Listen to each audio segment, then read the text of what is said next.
Elle peut aussi inclure le fonctionnement du moteur en sens opposé, un sélecteur pour choisir entre commande manuelle ou automatique, respectivement locale ou à distance, de la vitesse.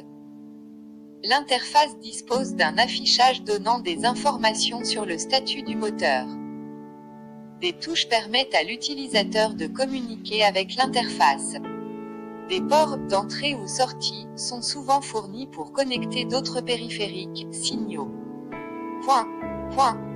Un port par exemple série sert à configurer le contrôleur à partir d'un ordinateur 6, 17, 18.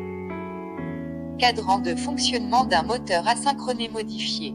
Cadran d'un moteur asynchrone. Les moteurs asynchrones peuvent fonctionner de 4 manières différentes, appelé cadran est défini comme suit, 19. Cadran 1 en, moteur sans avant. Le moteur tourne dans le sens avant, c'est-à-dire celui de la fréquence du réseau. Le couple est positif, autrement dit le moteur fournit du couple rotor. Cadran 2 en, frein ou générateur sans arrière. Le moteur tourne dans le sens arrière, le couple est négatif. Cadran 3 en, moteur sans arrière. Le moteur tourne dans le sens opposé à celui de la fréquence du réseau. Le couple est positif.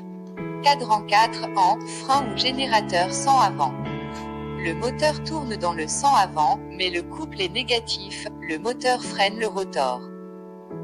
Les variateurs de fréquence peuvent, selon les cas, être construits pour autoriser le fonctionnement dans 1, 2 ou 4 cadrans. Dans le premier cas, seul le cadran 1 est géré. Un freinage n'est possible que par l'adjonction d'une résistance absorbant le courant généré par le moteur. Le freinage n'est pas piloté.